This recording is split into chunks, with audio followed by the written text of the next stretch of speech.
Come on. Jamel and Jamal You got Adrian Broner and Jamal Charles. And Jamel, the CEO of my league. Now listen, now look.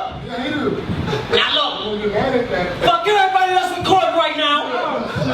I seen all y'all bad blogs. I seen everything. We don't know what's just happening in the heavyweight division. Deontay Wilder shit up. My pocket's got the heavyweight division. That's 8 tonight too. We always eat. Listen, what I'm saying is this. I'm fly as I got a lawsuit from Southwest, Delta, Frontier, Charging Chronicles, Charging Conversations. I appreciate y'all for tuning in, for the handful of people that still listen to me. I told y'all, if you destroy the body and celebrate vices, you will lose your career and fast track your way to poverty and hell. Now, I told you guys a story about, and I'm going to retell this story about Jamel Charlo.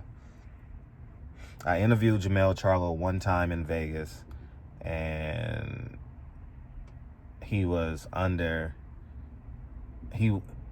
I don't know what he was, but let's just say he wasn't himself, right? You know what I did with the interview? I never posted it. Never posted. It was in Vegas. He had a Starbucks coffee cup. Jamel Charlo may even remember this. You know, multiple times I've interviewed Adrian Broner. Didn't air it. You can go to Ellie Setbacks channel and watch the interviews. You can see me standing next to him, and I just didn't post it. Earl Spence car accident. I had it up for like a minute, and it did like 1,000 views. I didn't post it. And I said all this to say, by no means am I perfect,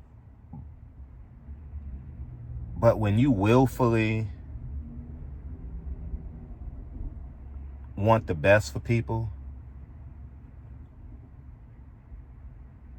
you don't post them at their worst, right? And although I was a bulldog in terms of questioning, I genuinely cared about that group of PBC fighters, right? When I thought everything was on the up and up, and you know, and when I gotta charge it some more. 1 second.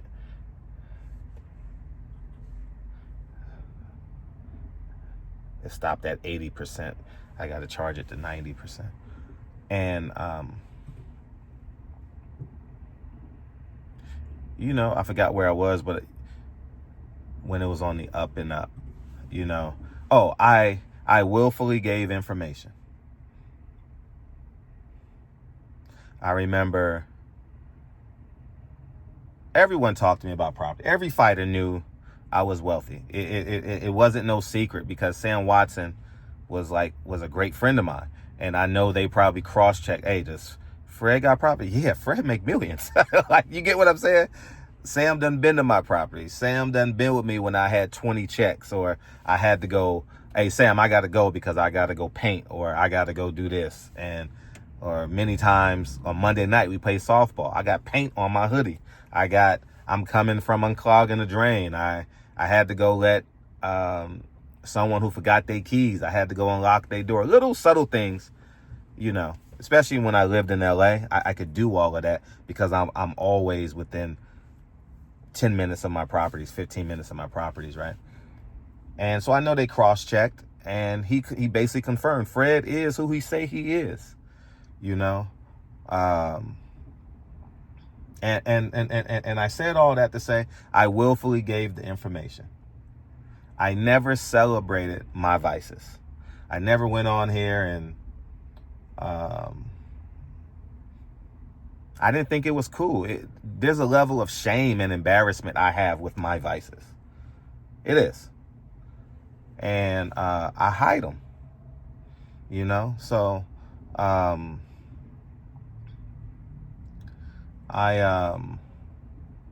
As you guys just saw, you saw Jamel Charlo, the Charlo brothers, and Adrian Broner celebrating their vices before the world. And I told you what's going to happen with these young men. It's not hate, guys. It's a predictor. Tell me somebody that consistently wasn't themselves in front of a camera and kept all their money. Didn't become a stepdaddy. Had children out of wedlock. Will disagree with you on telling the truth. You know? I've offered my wisdom. And now, years later, you see the results. I'm at a charging station, charging my car. So I told you I sold my Bentley because I paid $104,000. Well, I really didn't. I invested in the stock, so basically I got 2 Teslas for free.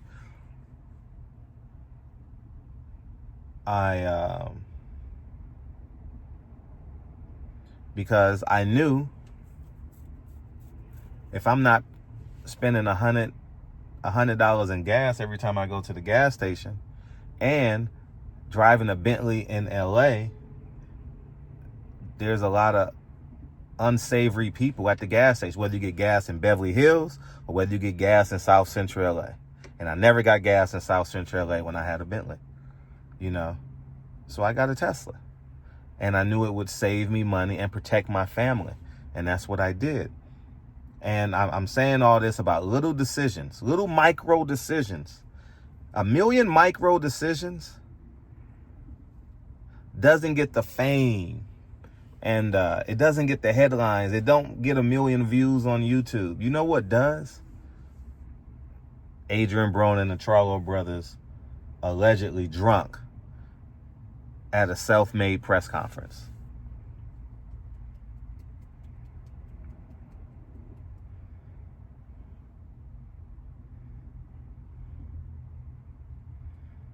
I'm just keeping it a buck.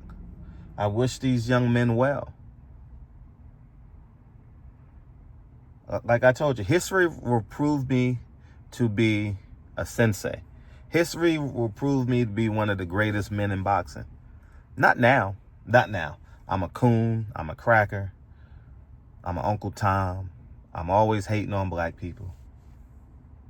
Even though I employ more black people than all y'all combined that will listen to this video through the course of my life on YouTube.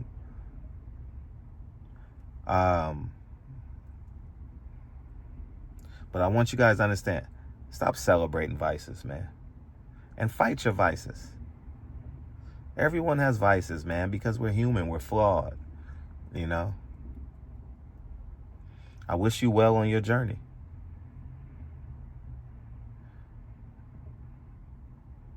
Because the goal is heaven, guys. At the end of the day, the goal is happiness in the afterlife, right? And you got to make a decision. So the Charlos is an example of this American diet of celebrating vices.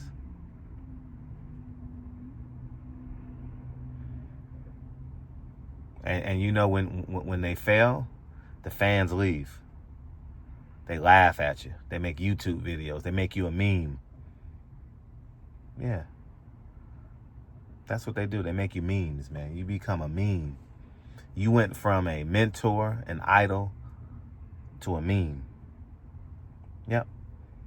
Y'all go ahead and have a great day. Peace.